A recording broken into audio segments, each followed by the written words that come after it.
taon ay maraming dayo ang dumarayo sa lungsod ng Baguio. Pangunahing dahilan nito ay ang malamig na klima, magandang tanawin at ang mga historical sites na meron tayo. Ngunit ito ay bunga ng kolonisasyon ng mga Amerikano sa ating bansa. Sa kanilang pagdating ay nagkaroon ng malaking pagbabago. Kaya naman, ating alamin kung paano nagbago ang lungsod ng Baguio simula sa isang lugar na puno ng kapunuan at mataas na lugar ay nagkaroon ng mga infrastruktura at nagkaroon na rin ng mga iba't iba pang tanawin na ngayon ay ating nakikita. Halina't samahan niyo ako.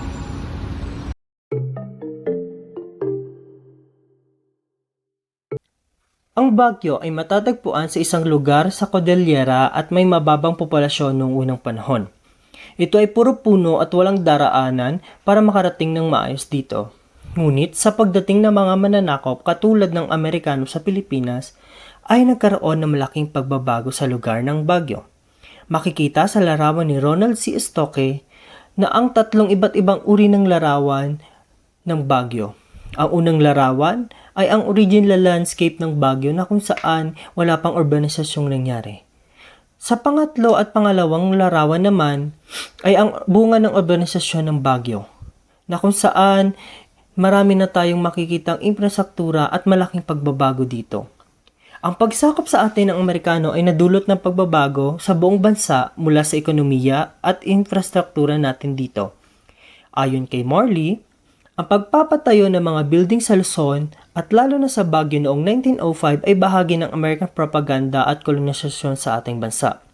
Nagustuhan ng mga Amerikano ang Baguio dahil sa klima na meron tayo dito. Dahil ito ay angkop sa kanilang pakiramdam dahil na rin sa bansa na kanilang pinagmulan. Ayon sa pag-aaral ni Professor Luga, isang profesor sa Universidad ng Pilipinas, Baguio, ay dahil sa ginto na maaaring minahin dito or tinatawag na gold booming noong 1930s. Kaya ang Baguio din ay kinilalang Gold City of the Orient. Ito ay naging simula ng pagpapatayo ng mga daanan at ito ay kilalang Cannon Road ngayon. Pagkatapos ito ay nangyari naman ang iba pang building at park gaya ng Burnham Park at iba pa. Ayon kay Froilan, nadiskubre ni William Howard Taft, isang gobernador mula sa Pilipinas na galing sa Amerika ang Baguio dahil sa pine trees na meron tayo at sa klima na rin na meron sa Baguio. Tinawag ang Baguio na summer capital of the Philippines.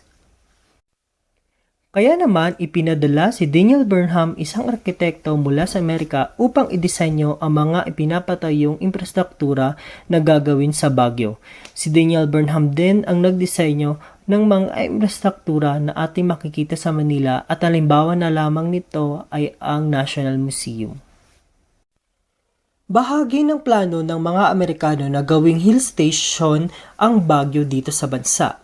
Ngunit nung una ay nahihirapan sila dahil sa mga indigenous people na nakitira dito, kung saan sinasabing ito ay ang kanilang ancestral land at matagal na sila ritong naninirahan. Si Mateo Carino, chieftain of Ibaloy na nagmamay-ari ng malaking lupain sa Baguio, isa sa mga tumulong kay Emilio Aguinaldo ay nanindigan na hindi pwede o ayaw nilang gawing hill station ang lugar ng Baguio. Ngunit, nang malaman na si Mateo Carino ay isa rin sa mga tumulong kay Aguinaldo, siya ay naging banta sa mga Amerikano kaya naman tinawag siyang trespasser at squatter. Ngunit, sa Supreme Court siya ay pinaburan at na-recognize ang kanyang titulo bilang chieftain ng Ibaloy. Kasamang palad, noong siya ay namatay, before the momentous decision, ang kanyang mga inapo ay hindi nakinabang sa kanyang pagkakapanalo sa korte. At ito ay naging simula o sinimulan na ang mga proyekto ni Daniel Burnham sa Baguio or ating tatawaging urbanisasyon.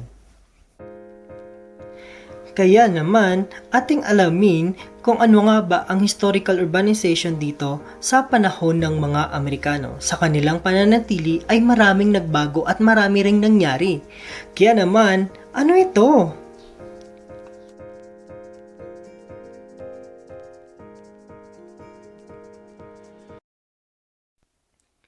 Kaya naman, ang unang ginawa ng mga Amerikano ay ang Burnham Park. Ito ay kilala bilang Heart of Baguio City. Maraming mga turista ang pumupunta dito sa park upang subukan ang mga iba't ibang activity gaya ng Vikings at swan boat. Si Daniel Burnham ang nagdisenyo nito noong 1904. Ito ay may edad na higit 100 taon at ito rin ay dinisenyo bilang recreational center para sa Amerikanong sundalo. Makikita na ang mga daan ay konektado sa Camp John Hay o ang recreational base for American Forces. Noong 1990 ay nagkaroon ng malakas na lindol na kung saan mahigit 100 ang nasawi at maraming tahanan ang nasira. Kaya naman, ang Burnham Park ay kanilang naging pansamantalang tuluyan o refugee camp. Ang Camp John Hay ay kilala rin dito sa Baguio ng mga turista at kanila ring dinadayo dahil meron itong mga iba't ibang activity gaya ng picnic, ziplining, hiking at mga magagandang tanawin. Nag-o-offer na din sila ng mga accommodation o pansamantalang tirahan ng mga turista. Ang Camp John Hay ay kilala rin noong unang panahon bilang recreational base of American Forces noong 1903. At ang Camp John Hay din ay mayroon ding historical landmarks gaya ng Bell House na siyang tinirahan ni General Franklin Bell. Ngunit, alam nyo ba na ang Camp John Hay ay ipinangalan kay U.S. Secretary John Milton Hay na may importanteng ginampanan sa negosyasyon sa Treaty of Paris na siyang tumapos sa Spanish-American War na kung saan ang Pilipinas ay kanilang na-acquire.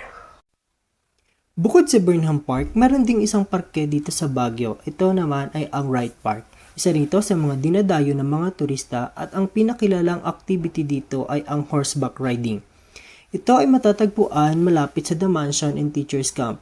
Ang Wright Park ay formerly known as Pool of Pines dahil sa sobrang dami ng pine tree dito.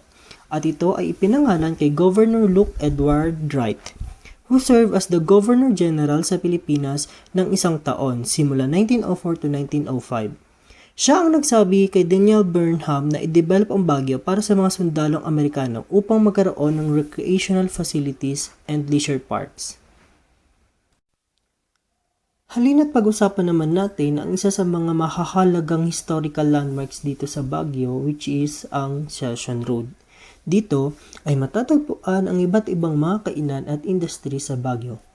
Araw-araw ay libong tao ang dumadaan at kapag linggo ito ay sarado upang idaos ang activity gaya ng pagdodrawing sa kalsada o chalk art, paglalagay ng stall sa session upang magbenta at iba pa. Kaya kilala rin ito bilang business center in Baguio. Kaya naman Session Road ang pangalan nito dahil dito inilusad ang first session of the Second Philippine Commission buwan ng April 22 hanggang June 11, 1904. At ito ang opisyal na ang Baguio ay naging summer capital of the Philippines. Ang Baydal Powell Inn na makikita sa Governor Park Road ay siyang katunayan na ang Session Road ay naglunsad ng makasaysayang event sa lungsod ng Baguio. Tayo naman ay tumungo sa isa ring mahalagang landmark sa Baguio, ang Cannon Road, na siyang ginawa ng Amerikano upang magkaroon ng maayos na daan paakyat ng Baguio o Benguet. Ayon kay Denny Mata, ang Cannon Road ay malapit nang maging ganap na National Heritage Zone dahil according to House Bill 7502 ay naaprubahan na ito sa second reading na naglalayo ng development, rehabilitation, restoration, and conservation. Ngunit sa kasalukuyan naman, ito na rin ay naaprubahan na sa third and final reading. Ayon kay Representative Mark Go, the principal author of the bill, sinabi niyang oldest mountain highway in the country ang Cannon Road. Ito ay itinayo ni Governor General William Cameron Forbes noong 1901 at ito ay ipinangalan sa huling gumawa na si Colonel Lyman Cannon. Natapos ang Cannon gawin taong 1903 sa tulong ng lokal at ng Amerikano. Sa paglipas ng panahon at paggamit nito, ng mahigit 100 taon ay nag-iba ang kalidad at dahil na rin sa mga natural na phenomena, ang Cannon Road and other parts became a danger zone kaya nagkaroon ng House Bill upang maagapan ito. According to Mata ulit, Cannon Road played a significant role to the prosperity in Baguio dahil dito ay nakaakit ang mga Amerikano at nagkaroon ng malawakang urbanisasyon at pagbabago sa lungsod ng Baguio na siyang ating nakikita at natatasma sa ngayon. Itinuring ng mga Amerikano na ang Pilipinas ay ang kanilang colony na din. Kaya naman, ang mga infrastruktura na inyong nakita kanina ay bahagi ng kanilang kolonisasyon at propaganda dito sa Pilipinas. Noong matapos ang Spanish-American War dahil sa Treaty of Paris, nagkaroon ang Amerikano ng pagkakataon upang tayo ay masakop dahil ibinigay tayo ng Espanya sa kamay ng Amerikano. Ilang bansa na rin ang sumakop at nagtangkang sumakop sa atin. Bilang Pilipino ay nilabanan natin ito at hindi tayo sumuko upang makamit ang tunay na kalayaan. Ngunit hindi natin maipagkakaila na tayo at ang ating pamumuhay ngayon ay naimpluwensyahan na rin ng mga dayuhan, lalo na ang Amerikano. At ito ay naging mas malakas pa pagdating sa usapin ng politika na kung saan sila ang nagdala ng konsepto ng demokrasya sa bansa.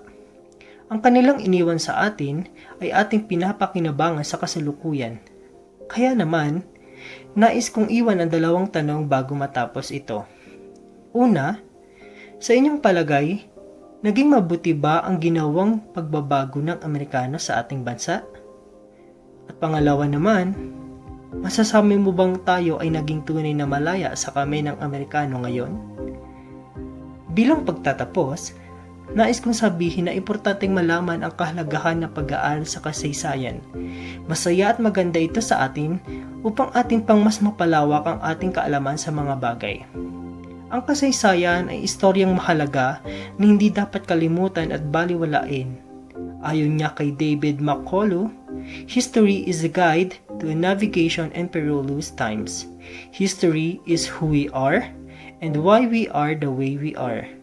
History, #History1, #Appreciate History, and be part of the story.